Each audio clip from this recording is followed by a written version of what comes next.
درودهای من رو پذیرا باشید بینندگان عزیز تلویزیون حزب کمونیست ایران و کامله. خوشحالم که با ویژه برنامه 16 آذر روز دانشجو با پخش زنده خیزش مردمی انقلاب سراسری در ایران یک بار دیگه در خدمت شما عزیزان هستم. همونطور که مطلع هستین 16 آذر مصادف است با روز دانشجو. 69 سال پیش در چنین روزی 3 دانشجو در دانشگاه تهران که به دست نیروهای سرکوبگر رژیم پهلوی زخمی شده بودند در دانشگاه تهران جان باختند. امروز 16 آذر که یکی از روزهایی است که جوانان محلات و اقشار مختلف فراخوان داده بودند به اعتصابات سراسری در روز 14، 15 و 16. 16 که گفتم مصادف است با روز دانشجو. ما شاهد بودیم که نه تنها اقشار مختلف جامعه امروز در اعتصاب و اعتراض بودند، بلکه دانشجوها در دانشگاه‌های مختلف امروز به پا خواستند و با شعارهای مختلفی از جمله فرزند کارگرانیم، کنارشان میبانیم، کارگر، دانشجو، اتحاد و شعارهای از جمله مرگ بر خامنه‌ای و مرگ بر دیکتاتور. ما در دانشگاه مختلف شاهد صحنه‌های با شکوهی بودیم و امروز لحظات بسیار نفسگیری بود برای رژیم جمهوری اسلامی که جنبش‌های مختلف در کنار جنبش دانشجویی هم صدا شده بودند. برای ارزیابی از این اعتصابات، برای ارزیابی از تجمعات روز دانشجو همراه هستیم با پروفسور عباس ولی، استاد جامعه شناسی سیاسی در دانشگاه استانبول که از آلمان همراه ما هستند. دکتر ولی خیلی خوش اومدید. عرض سلام و ادب دارم. خوشحالم که یک بار دیگه در خدمت شما هستم. سلام بر شما و بر بینندگان و شنوندگان شما. خوشحالم که بار دیگر فرصتی پیش اومده که با هم گفتگویی داشته باشیم. منم خیلی خوشحالم از حضور شما در برنامه ما. ممنونم که وقتتون رو برای برنامه ما گذاشتین. خب امروز ما شاهد صحنه‌های باشکوهی بودیم در دانشگاه‌های مختلف در سراسر کشور و همچنین همراهی مردم و اقشار مختلف جامعه با دانشجویان. شما اتفاقات امروز رو چطور ارزیابی می‌کنید؟ خب به نظر من در کل اتفاقات امروز نشانه در درجه اول نشانه بازگشت جنبش دانشجویی به حیات سیاسی است.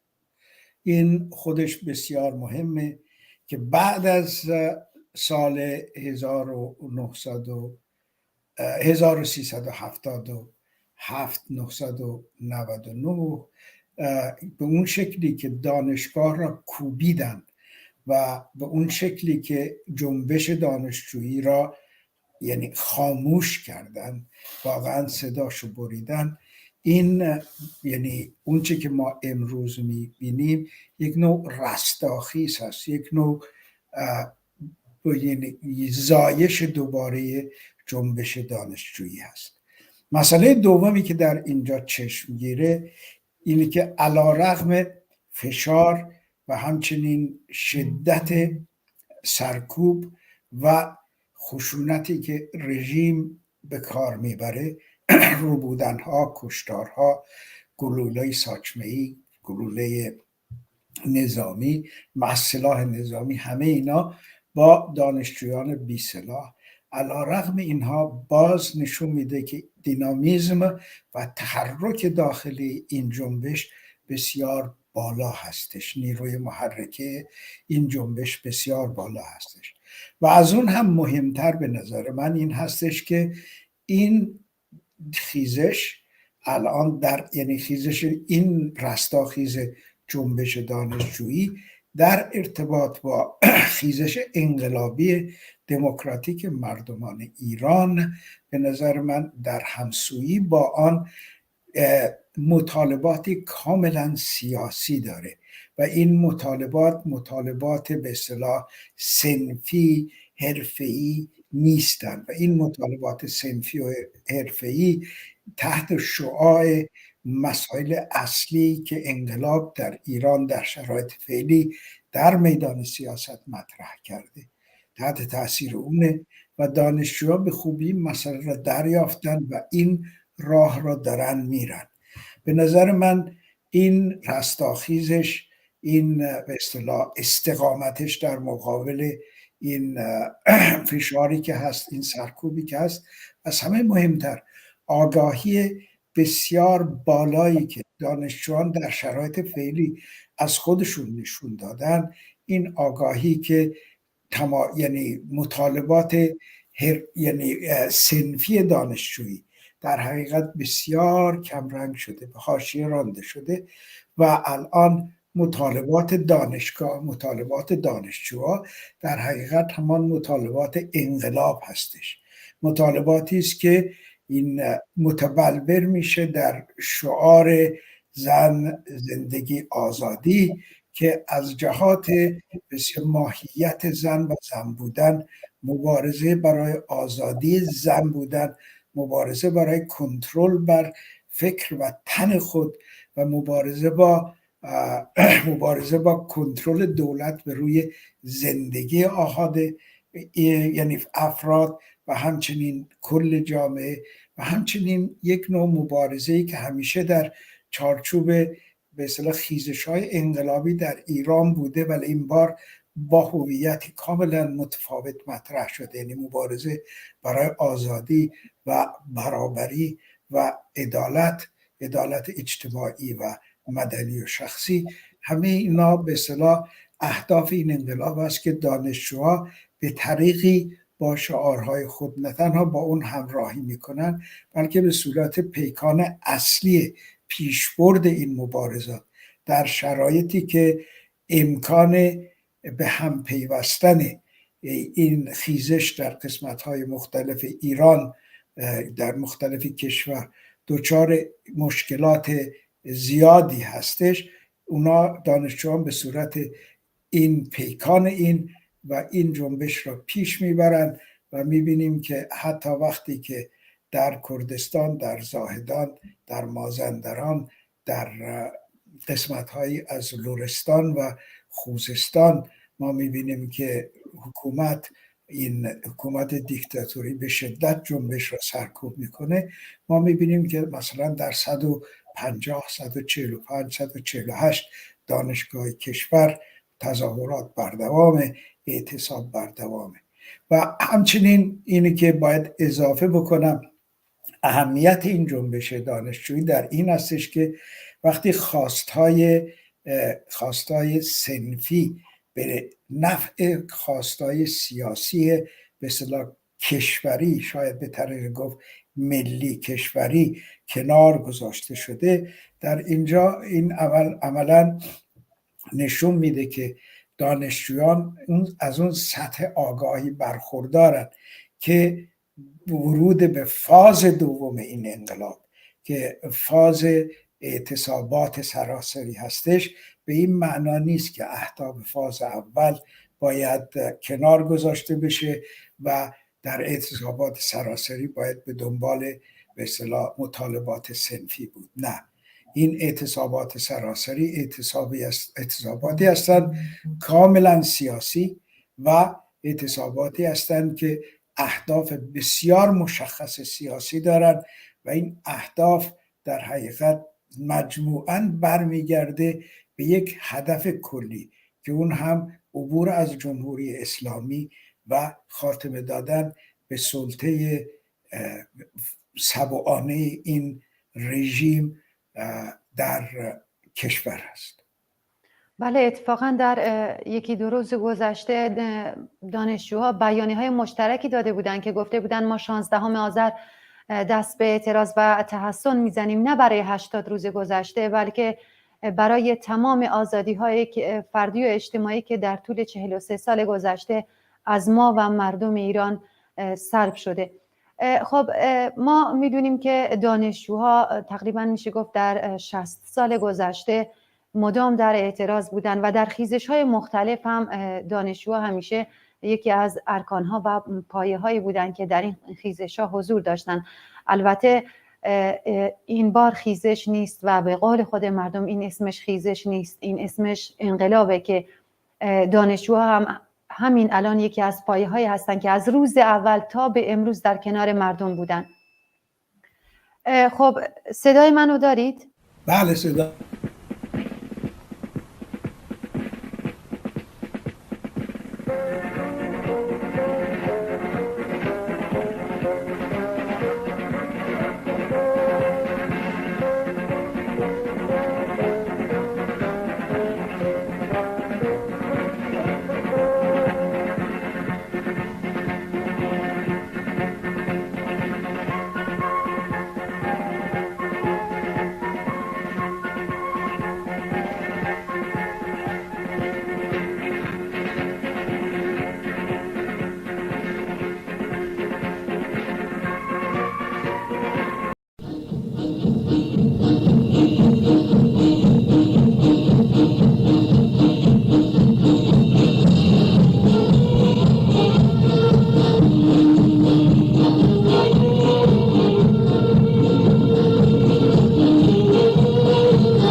بله بینندگان عزیز، عذرخواهی میکنم که دچار یه مشکل فنی شدیم و در پخش زنده میشه گفت که از این اتفاقا میفته. خیلی ازتون عذر میخوام پروفسور عباس که معطل شدیم، باید ببخشید. خواهش میکنم. برگردیم به روال برنامه. خب میخواستم ببینم که این حضور دانشجویان در این انقلاب چه فرقی داره با مابقی خیزش‌هایی که دانشجویان در حضور داشتن در اونها، یا نه در تمام فعالیت‌هایی که دانشجوها داشتن در طول سالهای گذشته، مخصوصا 43 سال گذشته، چه تفاوتی با هم داره این بار با دوره‌های قبلی؟ به نظر من تفاوت‌های بسیار بارز و مشخصی هست بین این اعتصابات دانشجویی، جنبش دانشجویی در زمان حکومت پهلوی و در جمهوری زیر سلطه جمهوری اسلامی. در دوره پهلوی باز هم تاکید میکنم که در بیشتر اوقات اعتصابات دانشجویی جنبه سیاسی داشت. جنبه صنفی اون همیشه تحت تأثیر جنبه سیاسی اون بود. این مشخصه تا حد زیادی تشدید شده الان و یعنی جنبه صنفی کاملا عقب رانده شده.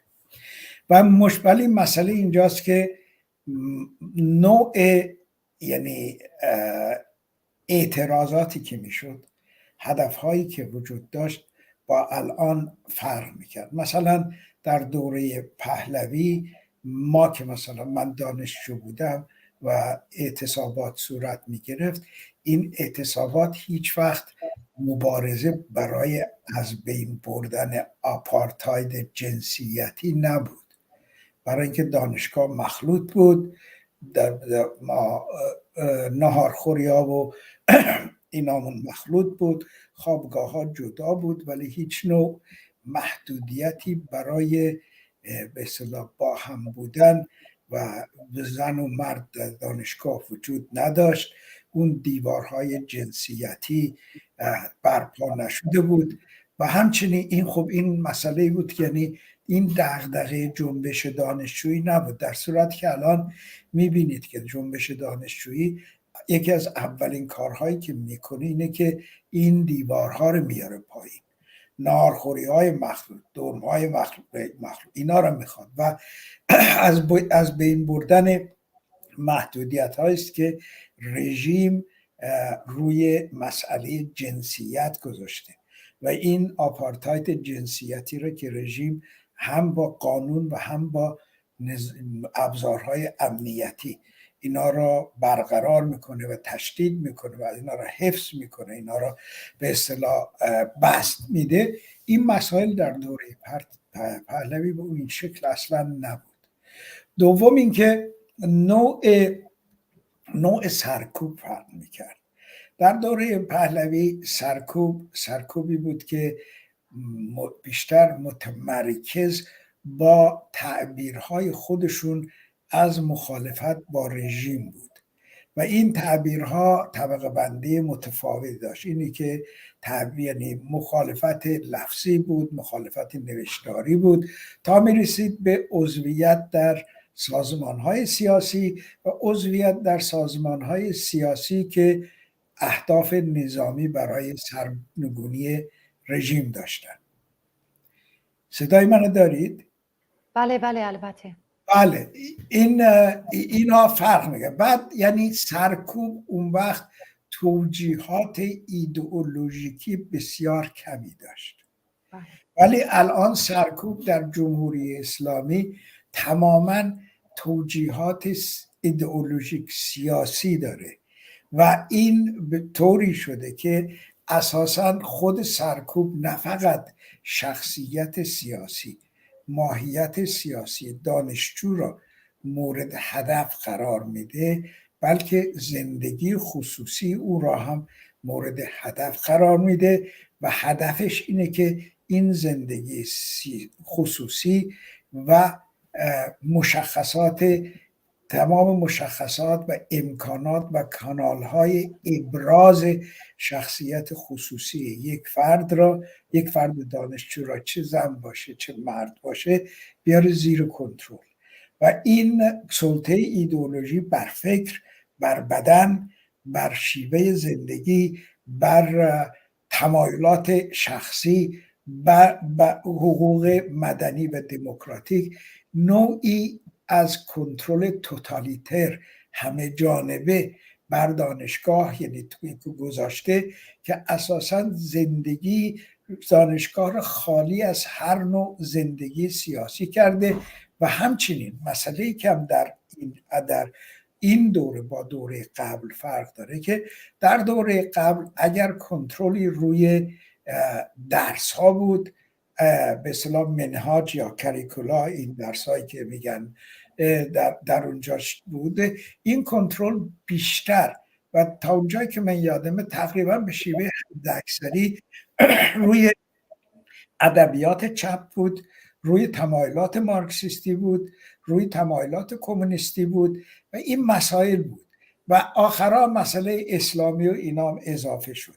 ولی این رژیمی که الان هست فقط این نیست، این کنترل ایدئولوژیک روی زندگی شخصی، روی تمایلات شخصی، روی باورهای مدنی و شخصی، کنترل فکر، کنترل بدن، کنترل سلیقه، یعنی یعنی رژیم کاملا توتالیتری در این مورد هست. و از همه مهمتر این که تمام چیز، یعنی درس ها تماما میخواد از ماهیت آکادمیک آن خالی شده و ماهیت بسیار کاذب و دروغین اسلامی به آنها داده بشه. مثلا انقلاب فرهنگی، پاکسازی علوم اجتماعی، پاکسازی علوم انسانی. در دوره پهلوی اگر پاکسازی بود، این پاکسازی علوم اجتماعی، تاریخ و علوم انسانی از مارکسیسم و تمایلات و به اصطلاح ادبیات مارکسیستی و آخرام اسلامی رادیکال بود. ولی این رژیم به اصطلاح تمامیت خواه، تمامیت گرا، کلن میخواهد که زندگی فرد، چه به عنوان یک فرد، چه به عنوان یک موجود اجتماعی، به عنوان موجود فرهنگی، به عنوان موجود سیاسی، تمام اینها را زیر کنترل خودش بیاره و به اینها را در قالب‌هایی که خودش میخواد بریزه و اینها را شکل بده. به علت همین وضعی که هستش در شرایط فعلی ما یک تحول عمده در رابطه بین دانشگاه و همچنین جامعه میبینیم. اگر در دوره پهلوی دانشگاه به سمبل آگاهی سیاسی بود و همیشه اعتصاباتی که در دانشگاه شروع میشد و ادامه پیدا میکرد سبب میشد که بخشهایی از جامعه باش همراهی بکنن یا حتی همدردی و همسمپاتی بدن که خاموش نشون بدن. و در دوره خیزش های انقلابی مثلا جریان ملی کردن نفت یا مثلا خیزش های 1963 میشه 41-42 اون وقتا بود که دانشگاه مثلا خودش تشخیص میداد که چجوری این مسئله را راه ببره، پایین بیاد و همیشه در صف اول بود. ولی بعد که میبینیم در دوره جمهوری اسلامی اینجوری این هویت سیاسی، فرهنگی و حتی آکادمیکی دانشگاه را خورد کردن، اون نیروی دینامیک را ازش یعنی واقعا سیفون کردن، بیرون کشیدن ازش. دانشگاه فقط یه چیز بوروکراتیک بوده اونجا و حتی بعد از جنبه و بعد از به اصطلاح خیزش دانشگاه در سال 77-8 و بازم دوباره در بعد از جنبش سبز دیگه دانشگاه یعنی نه از نظر تا حد زیادی از نظر آکادمیک ارزش خودش رو از دست داده بود و از نظر سیاسی کاملا منجمد بود، از نظر فرهنگی کاملا بیروح و یک کالبد بود که اونجا به اسم دانشگاه بود. به نظر من این انقلاب ژینا، انقلابی که صورت گرفت و الان تقریبا در ماه سوم خودش هستش و شروع کرده، این انقلاب خب خیلی مهم بود از این بابت که دانشگاه را جنبوند و این در حقیقت اینجا برخلاف قبل این جامعه بود که دانشگاه را به دنبال خودش کشید. وقتی جامعه وارد این خیزش انقلابی شد، دانشگاه در حقیقت دچار یک نوع انفجار گفتمانی شد ناگهان. این انفجار گفتمانی نشان داد که این سرکوبی که شده بود، یعنی زیر به اصطلاح سطح، زیر پوست به اصطلاح دانشگاه این نیروها بودن ولی نه زبان مشترک داشتن، نه امکان به وجود آوردن یک گفتمان مشترک داشتن و نه یا حتی امکان سیاسی بیان مخالفت داشتن. ولی الان جامعه که ترک باز شده بود، خیزش انقلابی شروع شده بود، دانشگاه به اون پیوست و بسیار رادیکالیزه شد و از طرف دیگه اهمیت به اصطلاح پیشرو دانشگاه در این دوره شدیدتر هستش. به نظر من خیلی قوی تره. برای این هستش که برخلاف دوره پیشین در سطح کل جامعه نسل جوان پیشرو هستش. نسل جوان نسلی که کلا سلیقه زندگیش، باورهای شخصی است. الان یعنی بدون توجه به اینکه سوسیالیست است، مارکسیست است، ناسیونالیست است، دموکرات است، نمیدونم حتی راستگرا هست، نمیدونم سلطنت طلب هست، بدون توجه به این مسئله به عنوان کسی که سلیقه زندگیش خصوصیش با چیزایی که حکومت برش تحمیل میکرد نه تنها برخورد داشت، بلکه این سلیقه زیر این تحمیل ها زندانی شده بود و نابود شده بود. اونی که ما بهش میگیم نسل زد یا نسل زی که صحبت میکنن، این نسلی هستش که در بعد از تمام اینا بعد از انقلاب در دهه 80 و 90 متولد شدن. اینا چشمشون که باز کردن در فضای مجازی رو دیدن، اینترنت رو دیدن، تلفن موبایل رو دیدن، ارتباطات اینترنتی و مجازی رو دیدن و اینا چه رژیم بخواد چه نخواد در تهران که نشستن با نیویورک و ریو دو ژانیرو و لندن و پاریس و قاهره و نمیدونم اینا در تماسن، در تماس دقیقه‌ای هستن. کنترل همچین چیزی بسیار مشکله. وقتی این سلیقه ها رو شما میایید کنترل میکنید، اینستاگرام رو محدود میکنید، واتساپ رو محکوم میکنید، ولی تمام این مسئله در اینا نهادی، برای همینی که این انفجار شده. اینجا خیلی جالبه به یه مسئله صورت دادن، چیزی که الان ما در ایران میبینیم، به خصوص در شهرهای مرکزی، یعنی نه در شهرهای مرکزی، بیشتر اینا من تا اون جایی که خبر دارم در شهرهای مرکزی صورت میگیره. اونی که اسمش گذاشتن تقدس زدایی از رژیم، اینه که شعارهایی با بسیار لحنهای عامیانه به کار بردن کلماتی که در شرایط عادی بسیار رکیک هستش، ممکنه طرف اصلا صورتش سرخ بشه، سرشو بندازه پایین. اینا وقتی این کار میکنن به نظر من، نظر جامعه شناسی بسیار بسیار مهمه. ببینه که این جوانای این نسل زد تا چقدر تمایلات شخصیشون سرکوب شده بود. یعنی مشکل این بابا با رهبر، با بسیج، با سپاهی، با تمام ارکانهایی که سمبل این رژیم هستن، نماد قدرت و سلطه این رژیم هستن، مشکل اینا مشکل شخصیه. توجه میکنی؟ و حرفایی که اینا میزنن، من این مسئله توجیهی نیست، من میدونم خیلی ها مخالفت کردم، ولی من این رو به عنوان یک جوشش عادی در شرایط میبینم.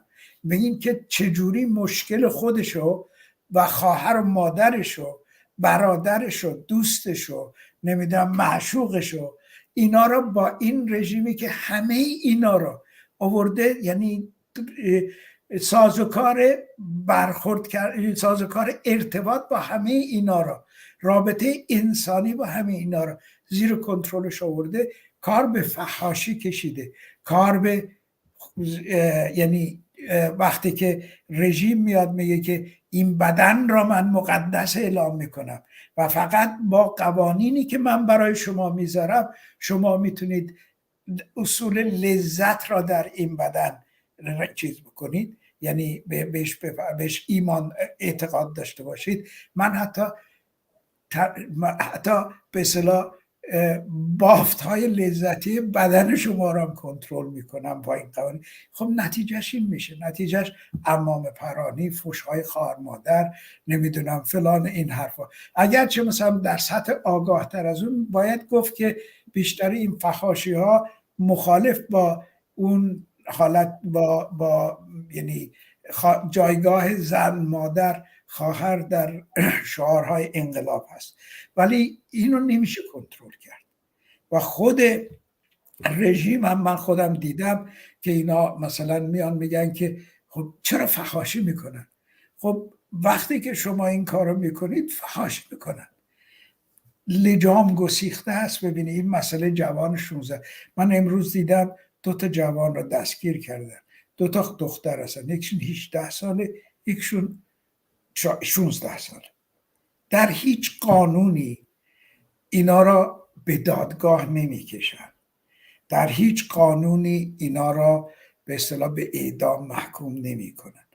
ولی چرا این کار رو میکن؟ ببینید امروز شما نگاه کنید به سرمقاله روزنامه کیهان که آقای شریعت مداری نوشته، در جواب به حرفای بسیار عادی که آقای خاتمی گفته بود 2-3 روز پیش در مورد اینکه باید از زن زندگی آزادی تقدیر کرد و این پیام را حکومت باید در بیابه، از این حرفا، وقتی که جواب آقای حسین شریعت مداری گفته بود آقای خاتمی میخواد ما همه لخت بشیم.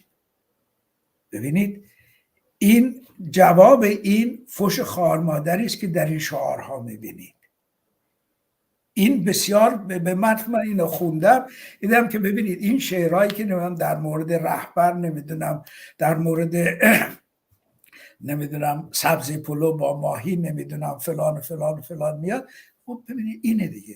ببینید اون خاتمی در عین محافظه کاری خودش، در عین اینکه مرتب در همه حال در همه شرایط یعنی پیروی خودش رو، اطاعت خودش رو از رژیم ولایت فقیه نشون داده، ولی وقتی اینو میگه آقای خاتمی میگه که ما باید همه لخت بشیم و باید لخت شدن و لخت کردن بدنها را بهش قدسیت بدیم.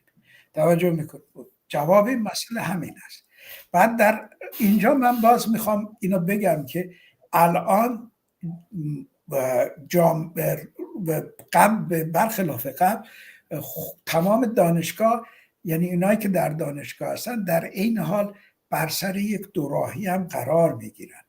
دانشجوها این نیست که فقط در مقابل رژیم قرار بگیرن، این هستش که آیا میخوان با جامعه باشن یا میخوان نباشن. توجه میکنید؟ مثلا امروز دوباره دیدیم که در دانشگاه آقای رئیسی رفته صحبت کرده.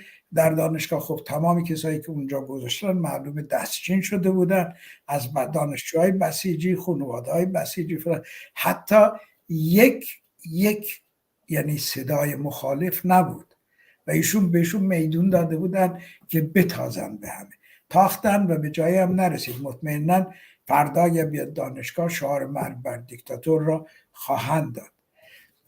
بنابراین میگم که ما الان اون چی که ما شاهدش هستیم، ما این الان شاهد هستیم یک رستاخیز سیاسی دانشگاه هست. من معمولا از کلمه رستاخیز بدم میاد، برای اینکه معمولا در ادبیات دست راستی ازش استفاده میکنم، ولی اینجا واقعا اونجوری که دانشگاه را صداش خفه کرده بودن، ماهیت زنده سیاسی و فرهنگی و حتی آکادمیکش ازش گرفته بودن، آنچه که ما الان در 150 180 148 نمیدونم 134 دانشگاه میبینیم، این فوق العاده است. یعنی یک نوع زایش، یک نوع رستاخیزه که این بار در همراهی و همگامی جامعه هست و امیدوارم همچنان در همراهی و همگامی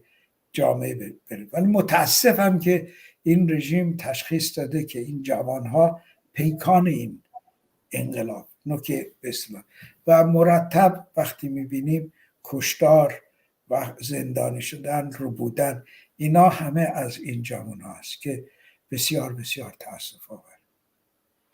بله سپاسگزارم. خب ما امروز در شورای دانشجو مخصوصا در تهران دیدیم که شعارهای بسیار رادیکالی میدادن، از جمله کارگر دانشجو اتحاد و چند سال پیش ما شاهد بودیم که چطور دانشجویان در حمایت از بازنشستگان به خیابون اومدن و شعار فرزند کارگران این کنارشان میمانیم و سر دادن.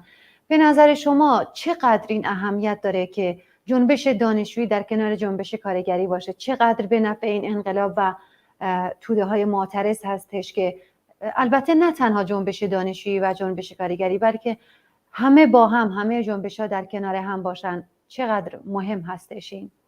خب به نظر من خیلی مهمه، خیلی مهمه این دوتا به هم به اصطلاح مربوط بشن، بس بشن، چفت بخورن. خیلی مهمه، برای اینکه خب زندگی کارگری خودش یه کسی که در پروسه تولید کار میکنه، این خب زندگیش اساساً حالت رادیکالی داره، توجه میکنی، ولی خب این رژیم همون کاری را بسیار کار یعنی شنیع‌تر و بسیار سبوانه تری از اون که با دانشگاه کرد با زندگی سیاسی کارگران و اتحادیه‌های کارگری کرد و از همون اول وقتی اتحادیه‌های کارگری را زدن داغون کردن، به جای اون اتحادیه‌های اسلامی گذاشتن که تماما زیر کنترل کارفرما و سرمایه داران بود. همین که الان این لفظ تازه درست کردن، به جای سرمایه دار مثلا میگن کارآفرین. خب بله سرمایه‌دار کارآفرینی، ولی کارآفرینیش دلیل خاصی داره، ولی نه قبول میکنم کارآفرینی، ولی دلیل خاصی داره. به هر حال مسئله اساسی که یا دلایل خاصی داره بهتر بی. به نظر من وقتی این اتحادیه‌ها را از بین برد، کارگران یکی از قشرهای یعنی طبقات اجتماعی کلا بودن که به شدت سرکوب شدن. ولی باز میبینیم که بعد از اینکه تحریم ها شروع کردن به اثر خودشون رو گذاشتن، بعد بحران کرونا اومد، بعد مسائل یک اقتصاد سرمایه‌داری رانتی لجام گسیخته که در پیوند با رژیم سیاسی بود و وقتی میدان سیاست، میدان اقتصادی، مالی و معیشت کارگری، تمام این به اصطلاح بگیم میدان اقتصادی مالی به طور کلی همه اینها سیاسی شد و رفت زیر کنترل ارگانهای سیاسی و مسئله سود به اصطلاح سرمایه جدا از رانت سیاسی نبود. در این شرایط کسانی که بیشتر از همه رنج می بردن، بیشتر از همه زیر این فشار له می شدن به هم پیوستن سود سرمایه و رانت سیاسی و همچنین این برنامه‌های خصولتی که اجرا کردن، در حقیقت داغون کردن صنایع ملی و فروختن اون با ثمن بخس واقعا به افرادی که خودشون میخواستن و اونا هم این وقتی که اینا را میگرفتن نه به خاطر این بود که از ظرفیت تولیدی این کارخانه ها، از ظرفیت به اصطلاح اساسی این کارخانه ها استفاده بکنن، بلکه این کارخانه ها رو در حقیقت چیز کردن، یعنی لخت کردن، واقعا لخت کردن، تمام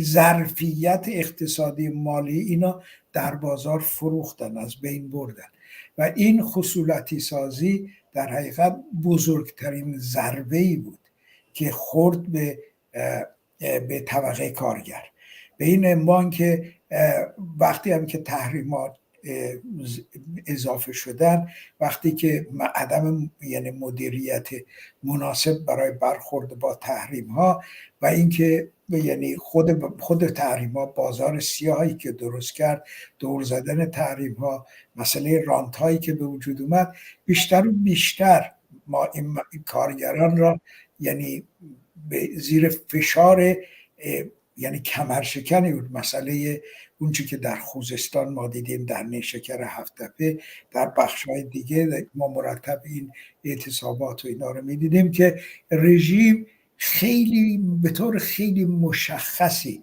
بسیار مشخص‌تر از رژیم پهلوی و تا اونجایی که من میدونم بسیار روشن‌تر، مشخص‌تر از هر رژیم سرمایه‌داری که شما در دنیا میتونید اسم ببرید. ببینید این رژیم واقعا در کنار این سرمایه‌داران ایستاد، علیه کارگران و بنابراین کارگران از اون قشری از جامعه بودن که اونها هم سرکوب شدن، صداشون بریده شد و اگر الان میبینیم که یعنی میان جلو و میخوان بپیوندن و دانشجویان به نظر من به درستی میدونن که یک متحد بسیار خوبی در اینجا، یعنی بسیار مهمی در این طبقه دارن، خب این درسته.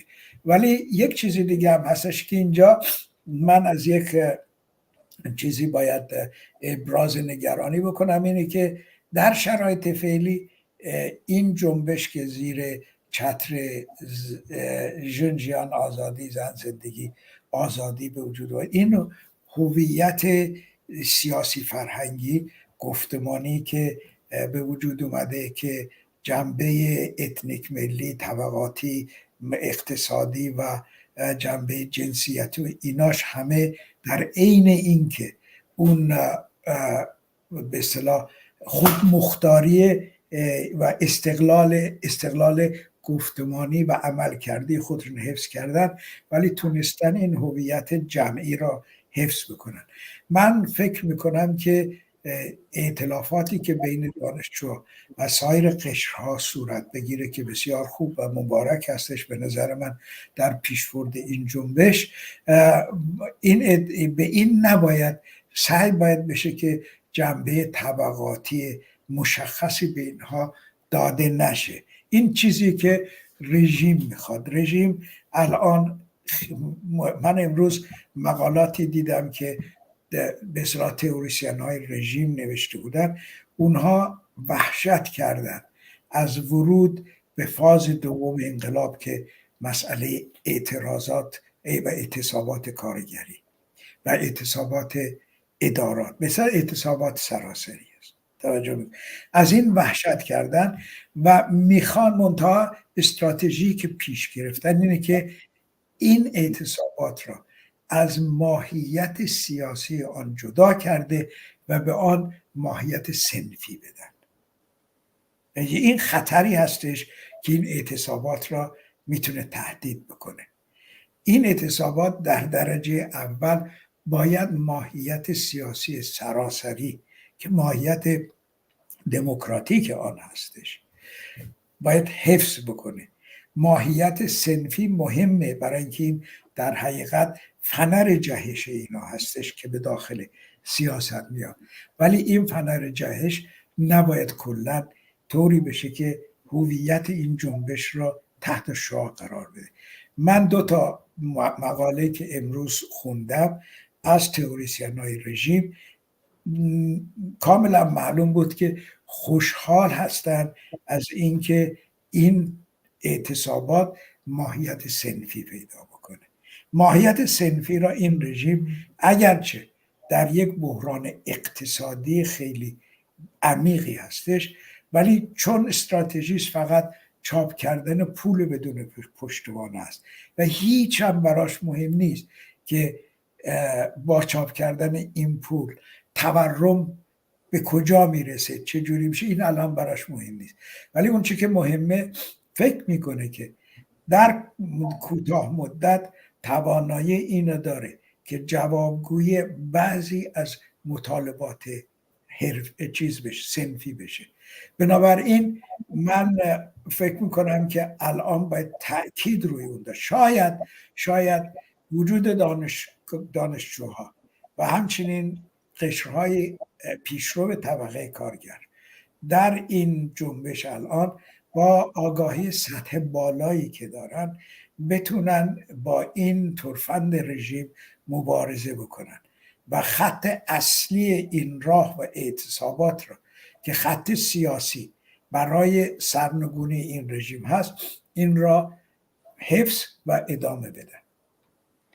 سپاسگزارم. خب درسته که میشه گفت رژیم خیلی براش خوشاینده که این اعتصابات و اعتراضات رو به خواستهای صنفی تقلیل بده، اما خب مادامی که کارگران با کوچکترین تحسن و اعتصابی سرکوب میشن، این خودکار به یه اعتصاب سیاسی بدل میشه. و همینطورم که از بیانیه‌های مختلفی که در طول این 80 روز دادن و از مردم معترض حمایت کردن، اصرار داشتن که با مردم معترض هستن، سرکوب‌های رژیم رو محکوم کردن. همه اینها جنبه‌های سیاسی داره و قطعاً به قول شما کارگران هم اگر بخوان بپیوندن، کتاب اکنون هم شاید هستیم کم کم دارن به قول معروف صدای پاشون شنیده میشه، از پله پله، از خواستهای صنفی به خواستهای سیاسی. قطعا سپاسگزارم.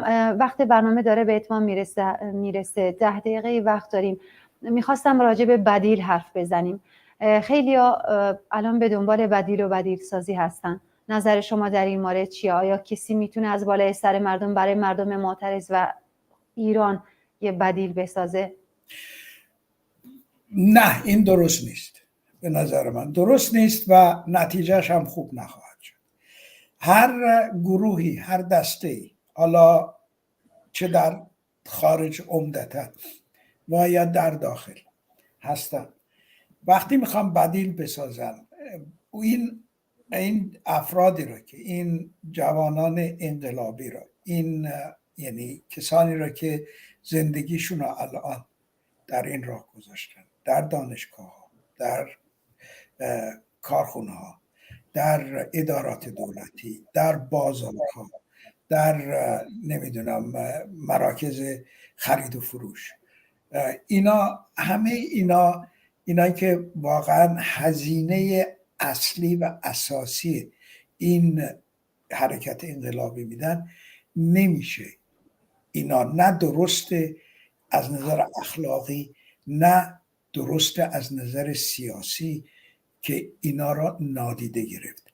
به نظر من این انقلاب به زودی، یعنی اگر اینجوری تداوم پیدا بکنه، این رهبری های افقی که هستن، یعنی مراکز کنش سیاسی و گفتمانی، اینا که هستن، اینا اگر این تداوم پیدا بکنه،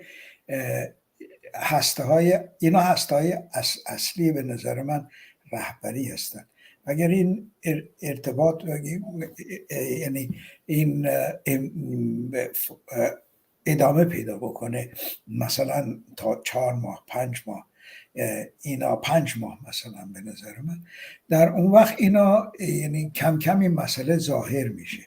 وقتی که ریزش در صفوف رژیم دیده شد، الان یک جنگ فرسایشی، رژیم میخواد با به کار بردن استراتژیک خشونت کاری بکنه که صفوف انقلابیون ریزش بکنه، نه تنها قشرهای خاکستری نیان، بلکه این خود صفوف ریزش بکنه. خب انقلابیون هم میخوان که با تداوم، با ادامه دادن، شکاف در بلوک قدرت به وجود بیارن و این شکاف طوری بشه که روحیه کسانی که در کف خیابان دارن سرکوب میکنن متلاشی بشه و ریزش شروع بشه. در اینجا خب ما میبینیم که این جنگ فرسایشی بین دو طرف هست و این جنگ فرسایشی به نظر من بسیار مهمه در مورد این که ما چجوری باید در مورد رهبری فکر کرد. این رهبری الان مسلما به وجود نخواهد اومد. هسته هاش هست، به نظر من ارتباطات هم هست و ممکنه که در 2 ماه دیگه و اینا، به هر حال بدون در نظر گرفتن به اصطلاح حقوق حقه این کسانی که در اونجا دارن مبارزه میکنن، به وجود آوردن یک رهبری بدون در نظر گرفتن و با کنار گذاشتن اینا، به نظر من مشروعیت سیاسی نخواهد داشت. من از چنین رهبری، یعنی به نظر من پشتیبانی شخصا به عنوان یک فرد، این را نه معقول میدونم نه درست میدونم. پیوستن هر دو طرف به هم عالی خواهد بود، بسیار خوب خواهد شد. کسایی که یعنی در ساختارهای سیاسی هستن، مثل حزب، گروه ها و دستبندی هایی که در داخل و خارج هستن، با این جنبشی که الان فقط در سطوح افقی کنش سیاسی به هم وصل هستن، اینا اگر به هم بپیوندن و برنامه های مشترک بدن، به نظر من خیلی خوب خواهد بود. ولی من فکر کنم اونایی که در خارج نشستن و یعنی دارن به فکر یعنی برگشتن و رهبری این جنبش هستن، به نظر من این نه از نظر اخلاقی درسته و نه از نظر سیاسی مفید خواهد بود. رهبر و رهبری باید مشروعیتش رو از اعمالش، از گفتارش، از کنشش در گسل انقلابی بگیره. اگر در به وجود آوردن این گسل انقلابی سهم داشته، خب خیلی مهمه. ولی اگر در بعد از این گسل، در چگونگی پیشرفت این گسل، در مبارزاتی که در کف خیابان، دانشگاه، کارخونه، بازارها، نمیدونم سوپرمارکت ها فلان با دولت انجام میگیره، خب اگر در اونجا نقش عمده‌ای نداشته باشه، باید به اون کسانی که در اونجا نقش عمده‌ای دارن، به اونا باید سهم شایان خودشون در رهبری داده بشه. این نظر من. بله، خب به نظر منم البته به نظر خیلی خب تا این انقلاب ادامه داشته باشه خیلی بیشتر به نفع توده های معترض هستش، برای اینکه این رهبرهایی که گفتید الان در سطح سیاسی هستن و عمودی هستن همدیگر رو جذب کنن و همدیگر رو پیدا کنن و بتونن با مشورت و نمیدونم راهکارهایی که از یه رهبر عملی نه یک نفر، اما خب این رهبران محدود بشن و شناخته شده بشن و بتونن که سرنوشت این انقلاب رو مشخص کنن. اینطور نیست؟ بله، خب ببینید، این برای کسایی که الان در ایران در پروسه مبارزه هستن. خب خود این پروسه خودش یک پروسه آموزشی هست. اونا یاد میگیرن با هزینه بسیار بالا، ولی یاد میگیرن. اشتباهاتی رو که دیروز کردن امروز تکرار نکنن. ضرباتی که مثلا دیروز میخواستن به رژیم بزنن و مؤثر نبوده، چیکار بکنن که مؤثرتر بشه. الان دغدغه اصلی اونا تا اونجایی که من خبر دارم اینه که چطوری این بخش‌های پراکنده جنبش رو به هم وصل کنن و جنبش رو به معنای واقعی سراسری کنن. این به نظر من بزرگترین دغدغه، بزرگترین هدف انقلابی در شرایط فعلی هستش، که چطور این جنبشی رو که در شیراز و اصفهان و مشهد و کردستان و زاهدان و نمیدونم ایزه و فلان و فلان اینا به هم وجود داره، اینا رو به هم وصل بکنن. تا وقتی اینا به هم وصل نشه، به نظر من رهبری هم موضعی خواهد بود. ما تجربیات جنبش ها در این 4 دهه در جمهوری اسلامی، هم دانشگاه در وقت بعد از اون جنبش سبز سال 88، سال 96 98، اینا نشون میده که رژیم توانایی این را داره که جنبش را که وقتی موضعی هستش و رهبریش موضعی هستش، توانایی نداره که اینا را در هم بشکنه. اگر این رژیم تا به حال مستاصل مونده، برای اینکه این حرکات، این جنبش موضعی منطقه‌ای نیست و اگر این قسمت‌های متفاوت در مناطق متفاوت به هم پیوند داده بشن، به نظر من نیروی فوق‌العاده‌ای در خیابان‌ها خواهد بود و این به نظر من یعنی هدف انقلابی که کسایی که در فکر رهبری هستن، به جای اینکه انرژیشون رو برای این بذارن که چجوری این جنبش رو رهبری کنن، یا حتی بعضی ها میگن چجوری این جنبش رو مصادره بکنن، رهبری این جنبش رو، به جای اون باید به فکر استراتژیکشون رو برای این بذارن که چطوری به این سوال اساسی یعنی جواب بدن، پاسخ عملی برای اینکه چجوری جلوگیری بکنن از ریزش صفوف انقلاب زیر شدت سرکوب، و دوم اینکه چجوری باید این قسمت‌های متفاوت را در عرصه کشوری بتونن به هم وصل بکنن. اون وقت هستش که هم چیز شد. به نظر من میشه صحبت از رهبری یگانه کرد. وقتی که رهبری در تبریز و مشهد و اصفهان و سنندج و مهاباد و مریوان و نمیدونم ایزه و زاهدان و اینا به هم مربوط نیست، به نظر من مشکلی که بشه صحبت از رهبری هرمی در داخل ایران کرد. همین که به صورت افقی و موازی مونده به نظر من از نظر جلوگیری از ریزش مهمه در شرایط فعلی، ولی نباید همینجوری ادامه پیدا کنه. این قسمت ها باید به هم وصل بشن، متصل بشن و نیروهای اینا در پیوستن به هم فوق‌العاده خواهد. مسئله رهبری مسئله اساسی در شرایط فعلی از نظر من نیست. بله، سپاسگزارم از حضورتون پروفسور عباس ولی، استاد جامعه شناسی سیاسی در دانشگاه استانبول از آلمان. ممنونم که یک بار دیگه وقتتون رو در اختیار برنامه ما گذاشتین. خیلی متشکرم از شما و از همکاران شما و به امید دیدار دیگر. به امید دیدار دیگر.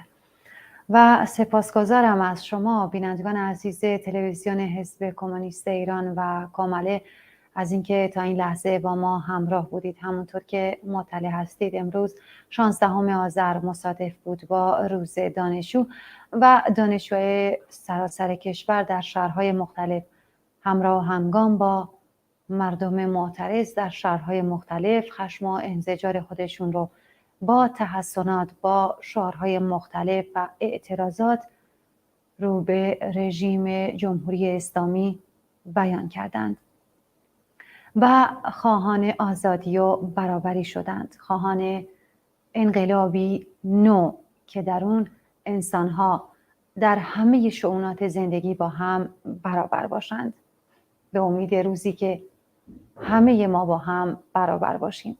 سپاسگزارم از همراهیتون. تا دیداری دوباره، بدرود، به امید پیروزی.